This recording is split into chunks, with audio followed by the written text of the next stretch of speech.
Salut mes petits crasseux, comment va-t-on? Écoutez-moi ça. J'ai tellement hâte que l'année se termine, mais sinon tout va pour le mieux. Et vous? Aujourd'hui c'est la story time. Asseyez-vous, on va se rappeler de la belle époque. Quand mes parents étaient étudiants, on est parti habiter en fait en Allemagne.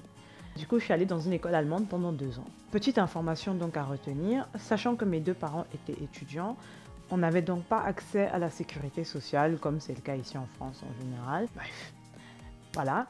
Et j'étais la seule black de toute l'école. Sachant qu'en Allemagne, en fait, il n'y a pas de séparation genre collège-lycée.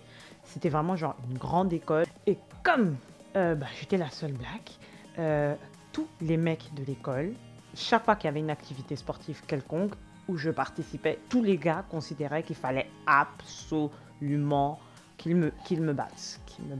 Parce que j'étais pas vraiment la fille la plus féminine du quartier, donc du coup forcément, voilà. Donc quand notre histoire commence, c'était la période de l'année où l'activité sportive était le foot. Ne me demandez pas comment j'ai fini dans les cages.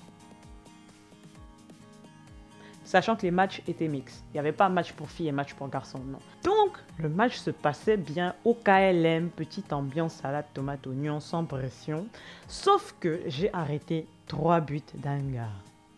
Ok, c'était le gars qui faisait du foot en club depuis qu'il a 8 ans, repéré, Donc le gars, j'ai arrêté 3 de ses buts. Le gars n'a pas digéré l'information.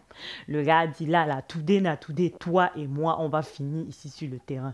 Je n'étais même pas le genre à vouloir trop m'enflammer parce qu'à l'époque, mon allemand n'était pas encore high level, tu vois. Du coup, la communication verbale était un peu tendue, tu vois. Donc, j'avais même pas le temps de le taquiner, j'étais juste là pour gagner mes points, pour avoir des bonnes notes. Le match se termine dans quelques instants, le gars avait tellement le seum, il récupère le ballon, il traverse le terrain accompagné de ses 2 acolytes. Au moment de shooter, le gars se rapproche, au lieu de shooter finalement dans le ballon, le gars a shooté dans ma main. Ah! Ce moment-là, je pense qu'au moment où son pied a shooté ma main, c'est-à-dire, c'est le genre de douleur où tu sens comment ça part de la main et ça va aller te piquer dans l'œil. Après, ça monte jusqu'au cerveau. Toi-même, tu te dis, hey! Mais le pire n'est pas là. Attendez! Parce que déjà, même le bruit que ma main a fait, le bruit que mon pouce a fait là, parce qu'il a fait un mouvement genre improbable, genre tu te dis, c'est pas possible. L'angle que a pris mon pouce. Donc j'ai plongé la tête la première dans une agonie. Non mais laisse tomber. La seule bonne chose là-dedans, c'est que la tête du gars s'est décomposée. C'est-à-dire quand je te dis l'enfant s'est décomposé là, c'est les épidermes clairs. Quand ils sont dans une situation tendue, tu vois comment ils passent du blanc pâle au vert. Tu vois pas? Et là, le gars était vert, mais vert kaki. Ah! Même dans ma souffrance, je l'ai regardé genre, eh ouais, t'es un naze. Même si je pleurais comme une chèvre couchée au sol. Mais j'ai dit, toi, tu vas voir, je vais te misériser pendant des semaines après. Bref, whatever. Oui, même dans la souffrance, je pensais à ce genre de choses. On appelle mes parents viennent me chercher. Sauf que, comme je vous ai dit au début de la vidéo, mes parents n'avaient pas la sécurité sociale. Donc, du coup, mon père m'a expliqué qu'on ne va pas aller à l'hôpital. Hein. On va faire ça comme on bled à la maison. Asseyez-vous parce que là, c'est là que la vraie souffrance commence. Parce que jusque-là, les petites choses qu'on m'a fait là, c'était des trucs d'enfant, non?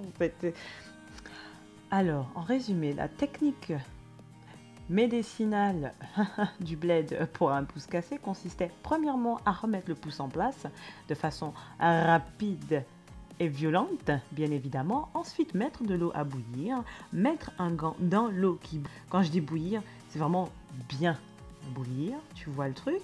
Une fois que ça bout bien, tu mets le gant dedans, tu récupères le gant et maintenant, tu pétris le pouce, tu forces le pouce, tu forces à ce qu'il se plie et tu masses avec le pseudo-gant chaud.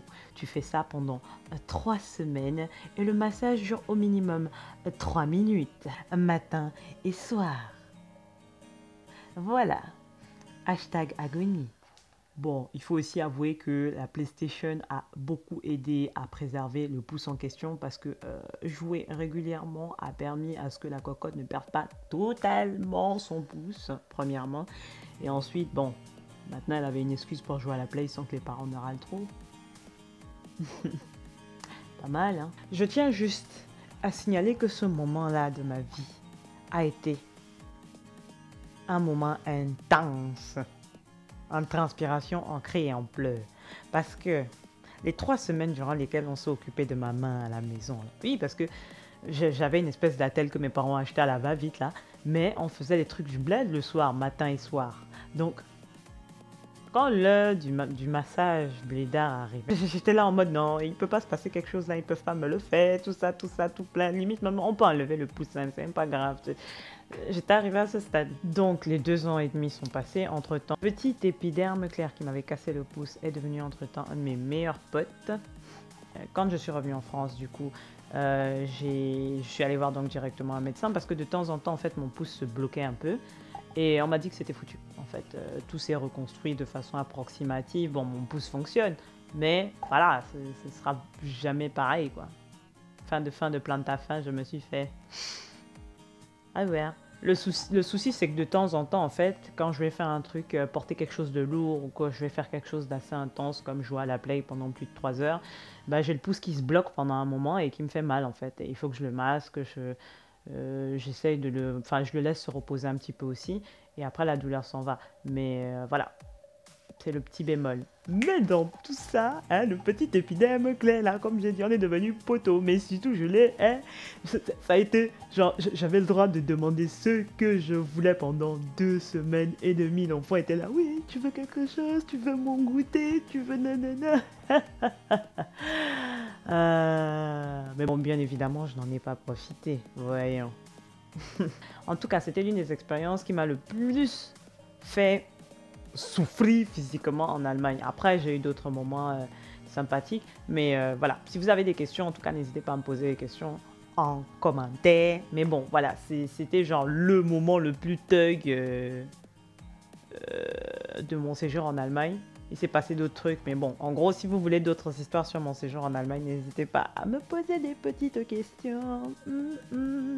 En tout cas, je vous fais des gros bisous sur le front. Bienvenue à ceux qui sont encore arrivés sur ma petite chaîne. Bref, vous savez, si vous aimez, vous mettez le pouce en bas là vers le haut. Hein? Si vous aimez vraiment, vous vous abonnez. Est-ce qu'il y a un problème? Il n'y a pas palabre, frère. Tu appuies sur le bouton, on est ensemble, tout ça là, on garde contact, salade, tomate, oignon, et tu glisses lentement dans la crasse. Et puis voilà. Hein?